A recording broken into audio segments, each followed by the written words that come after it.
আসসালামু আলাইকুম। দেশ বাংলা টিভির সংবাদে আপনাকে স্বাগতম। আপনাদের সঙ্গে আছে আমি মোহাম্মদ নুরে আলম। শুরুতে জানিয়ে দিব সংবাদ শিরোনামগুলো। যে 7 কৌশলে জয় পেয়েছেন জো বাইডেন।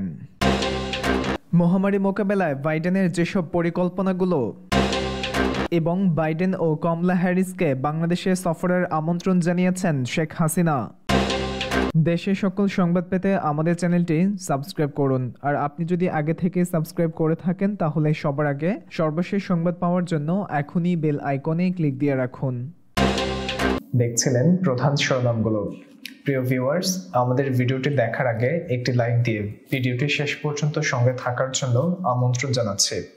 এবার জানাবো বিস্তারিত সংবাদ। করোনা ভাইরাসের মহামারীর মধ্যেও যুক্তরাষ্ট্রে এবার নির্বাচনী প্রচার প্রচারণা ছিল নজিরবিহীন। অনলাইনে নির্বাচনী প্রচার প্রচারণা ছিল ব্যাপক। ডিজিটাল প্রচার প্রচারণার পাশাপাশি রাজনীতিতে 50 বছরের কলাকৌশল কাজে লাগিয়েছেন জো বাইডেন। মানুষের মনের ভাষা বুঝতে পেরেছেন তিনি। যুক্তরাষ্ট্রের প্রেসিডেন্ট হওয়ার উচ্চাকাঙ্ক্ষা ছিল তার, অবশেষে চেষ্টায় সফল হয়েছেন। অনেকে মনে করছেন জো বাইডেনের এই জয়ের পেছনে 7টি কারণ রয়েছে। সেগুলোর মধ্যে প্রথমেই কোভিড-19। করোনা ভাইরাস আক্রান্ত হয়ে যুক্তরাষ্ট্রের 2,30,000 মানুষ ইতিমধ্যেই মারা গেছে। এতে মানুষের জীবনযাত্রা ও রাজনীতি বদলে গেছে। কারণ ডোনাল্ড ট্রাম্প প্রেসিডেন্ট থাকা অবস্থায় করোনা ভাইরাসের বিষয়ে উইসকনসিনে নির্বাচনী র্যালিতে বলেছিলেন, ফেক নিউজে সবকিছু শুধু কোভিড দেখাচ্ছে। এই মন্তব্যে ট্রাম্পের জনসমর্থন কিছুটা হলেও বিপক্ষে চলে যায়। অন্যদিকে জো বাইডেন কোভিড ইস্যুতে যে অবস্থান দেখিয়েছেন সেটি তাকে এগিয়ে নিয়েছে। গত মাসের এক জনমত জরিপে এমনটি প্রকাশিত হয়। এই জরিপে ট্রাম্পের তুলনায় জো বাইডেন 70 পয়েন্ট নিয়ে এগিয়েছিলেন।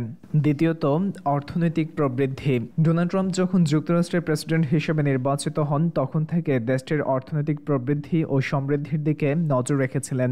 কিন্তু করোনা মহামারীর কারণে সেই অর্থনৈতিক প্রবৃদ্ধি ধসে নেমেছে। অর্থনৈতিক এই ক্ষতি ডোনাল্ড ট্রাম্পের প্রচারণা কৌশলকে অনেকটাই বাধাগ্রস্ত করেছে। অন্যদিকে জো বাইডেন যুক্তরাষ্ট্রের অর্থনৈতিক প্রবৃদ্ধির বিষয়টি তুলে ধরতে পারলে জনমত তার দিকে সমর্থন জানায়। গ্রীষ্মকালে আরেক জরিপে দেখা গিয়েছিল ডোনাল্ড ট্রাম্পের রেটিং 38% কমে গিয়েছিল। তৃতীয়ত, নির্বাচনী প্রচারণার কৌশল।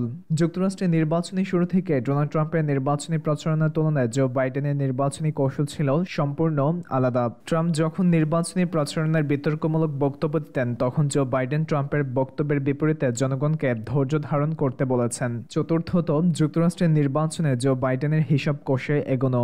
জো বাইডেনের 50 বছর রাজনৈতিক ক্যারিয়ারে হিসাব কষে এগোনোর চেষ্টা করেছেন, কিন্তু সেই হিসাবও মাঝে মধ্যে গন্ডগোলের সৃষ্টি করেছে। তার দীর্ঘদিনের রাজনীতিতে ভুল বক্তব্য ও অসমীচীন কাজের জন্য বিশেষ পরিচিতি পেয়েছিলেন, যেসব ভুল তাকে প্রায়শই বিপদগ্রস্ত করেছে। 1987 সালে নির্বাচনে এমন ভুল তার হারের কারণ ছিল। 2007 সালের আবার যখন তিনি নির্বাচনে দাঁড়িয়েছিলেন সেবার তার তেমন একটা সম্ভাবনাই ছিল না, কিন্তু তৃতীয়বার যখন ওভাল অফিসের জন্য লড়েছেন তখন তিনি বক্তব্য দেবার সময় যথেষ্ট কম হোঁচট খেয়েছেন। আর একটি বড় কারণ হচ্ছে ডোনাল্ড ট্রাম্প নিজে তার লাগামহীন অসামঞ্জস্যপূর্ণ নানান বক্তব্যের কারণে নিয়মিত খবরের উৎস ছিলেন। বাইডেন ক্যাম্প বরং ট্রাম্পকে তার মুখ খোলার সুযোগ দিয়েছে, যা শেষ পর্যন্ত কাজে লেগেছে। পঞ্চমত, যুক্তরাষ্ট্রে আর যেই হোক, ট্রাম্প নয়। জো বাইডেন যুক্তরাষ্ট্রের প্রেসিডেন্ট হওয়ার কৌশলে একটি স্লোগান কাজে লাগিয়েছেন, আর যাই হোক, ট্রাম্পকে নয়। নির্বাচনে এক সপ্তাহের আগে জো বাইডেন ক্যাম্পে তাদের সর্বশেষ টেলিভিশন বিজ্ঞাপন প্রচার করে। 1 বছর জো বাইডেন প্রার্থী হিসেবে যখন মনোনীত হন এবং যেদিন তার প্রচারণা শুরু করেন সেই সময়কার বক্তব্যের সঙ্গে এই বিজ্ঞাপনের বক্তব্যে বেশ লক্ষণীয় সাদৃশ্য ছিল। কৌশল ছিল বাইডেনের প্রচারণায় জো বাইডেন ডোনাল্ড ট্রাম্প নন এমন বার্তা দেওয়া হয়েছে ভোটারদেরকে। ষষ্ঠ, মধ্যপন্থী অবস্থা। প্রার্থী হিসেবে মনোনীত হবার লড়াইয়ে জো বাইডেনের মূল প্রতিদ্বন্দ্বী ছিলেন বার্নি স্যান্ডার্স, যিনি বামপন্থী হিসেবে পরিচিত, আর অন্য একজন ছিলেন এলিজাবেথ ওয়ারেন, যার ক্যাম্পেইনে বেশ ভালো অর্থের যোগান ছিল।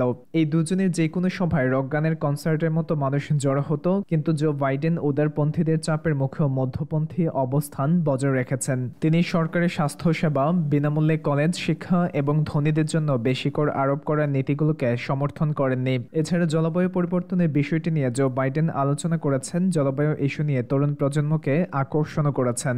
সপ্তম, বেশি অর্থ কম সমস্যা। যে কোনো নির্বাচনে অর্থ একটি গুরুত্বপূর্ণ। অর্থ ছাড়া নির্বাচন নামা যেন অনর্থক, কিন্তু অর্থের সঙ্গে থাকতে হবে কৌশল। যুক্তরাষ্ট্রের নির্বাচনের শুরুতে জো বাইডেনের প্রচারণা তহবিল প্রায় শূন্যই ছিল। ট্রাম্পের বিপক্ষে তার সীমাবদ্ধতা ছিল এটি। ট্রাম্পের প্রচারণা ছিল $100 কোটি বিষয়, কিন্তু এপ্রিল মাসে এসে তহবিল গঠনে জোরালোভাবে লেগে পড়েছেন বাইডেন ক্যাম্প। অন্যদিকে ট্রাম্পের পদ্ধতি হচ্ছে বাড়াবাড়ি অপচয়।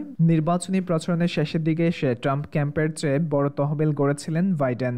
অক্টোবর মাসে ট্রাম্পের চেয়ে $144 মিলিয়ন ছিল বাইডেনের তহবিলে, যা ব্যবহার করে টেলিভিশন বিজ্ঞাপনে রিপাবলিকানদের জর্জরিত করে ফেলা হয়।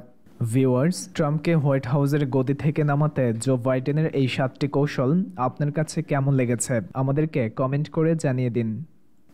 এদিকে কোভিড-19 মোকাবেলাকে এই মুহূর্তে সবচেয়ে গুরুত্ব দিচ্ছেন নবনির্বাচিত মার্কিন president Joe Biden.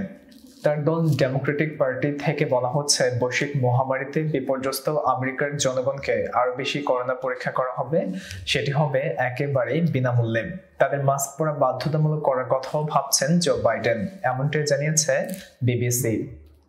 Joe Biden অর্থনীতি, জাতিগত বৈষম্য ও জলবায়ু পরিবর্তন ইস্যুকে যথেষ্ট গুরুত্ব দিয়েছেন।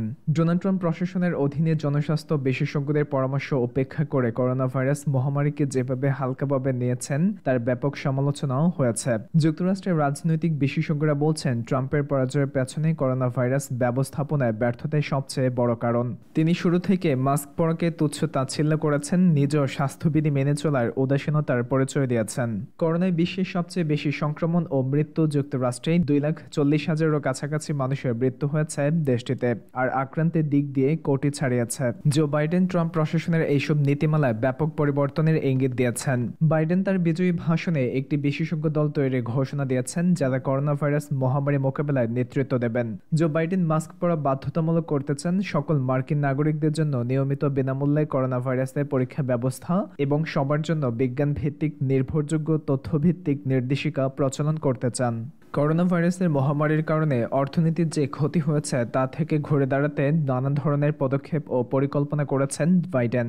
করোনা ভাইরাসের সংক্রমণের কারণে যুক্তরাষ্ট্রে কয়েক লাখ মানুষ এখন বেকার হয়ে পড়েছে। উৎপাদন বৃদ্ধি, অবকাঠামো খাতে বিনিয়োগ, হাতের নাগালে শিশুদের যত্নের ব্যবস্থা, বিভিন্ন জাতিগোষ্ঠীর মধ্যে সম্পদের বৈষম্য কাটিয়ে আনার পরিকল্পনা রয়েছে বাইডেনের কর্মসূচিতে।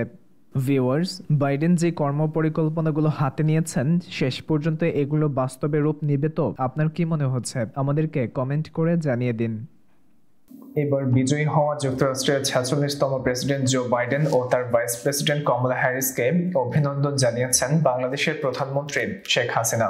একই সঙ্গে তাদেরকে বাংলাদেশ সফরে আসার আহ্বানও জানিয়েছেন তিনি। রোববার প্রধানমন্ত্রীর প্রেস উইং থেকে জানানো হয়, জো বাইডেন এবং কমলা হ্যারিসকে পাঠানো আলাদা দুটি বার্তায় শেখ হাসিনা এই অভিনন্দন জানিয়েছেন। অভিনন্দন বার্তায় প্রধানমন্ত্রী শেখ হাসিনা বাংলাদেশ ও যুক্তরাষ্ট্রের সম্পর্ক আরও শক্তিশালী এবং পারস্পরিক সহযোগিতা আরও বাড়বে বলে প্রত্যাশা করেছেন। এই সময় অশুভ সন্ত্রাস ও হিংস্র উগ্রবাদের বিরুদ্ধে বিতাড়িত রোহিঙ্গাদের প্রত্যাবর্তন সহ নিরাপদ ও সমৃদ্ধ বিশ্ব গড়তে একসঙ্গে কাজ করার আগ্রহ প্রকাশ করেছেন প্রধানমন্ত্রী শেখ হাসিনা। এছাড়াও প্রধানমন্ত্রী জো বাইডেন ও ফার্স্ট লেডি জিল বাইডেন এবং ভাইস প্রেসিডেন্ট কমলা হ্যারিসকে বাংলাদেশে সফরের আমন্ত্রণ জানিয়েছেন। ভিউয়ার্স, বাংলাদেশ ও যুক্তরাষ্ট্রের সম্পর্ক আরও শক্তিশালী হবে বলে প্রধানমন্ত্রী প্রত্যাশা করছেন। আপনিও কি প্রধানমন্ত্রীর সঙ্গে একমত পোষণ করছেন? আমাদেরকে কমেন্ট করে আপনার গুরুত্বপূর্ণ মন্তব্যটি জানিয়ে দিন। শেষ পর্যন্ত আমাদের সঙ্গে থাকার জন্য ধন্যবাদ। আমাদের পরবর্তী সংবাদ দেখার আমন্ত্রণ জানিয়ে বিদায় নিচ্ছি। আল্লাহ হাফেজ।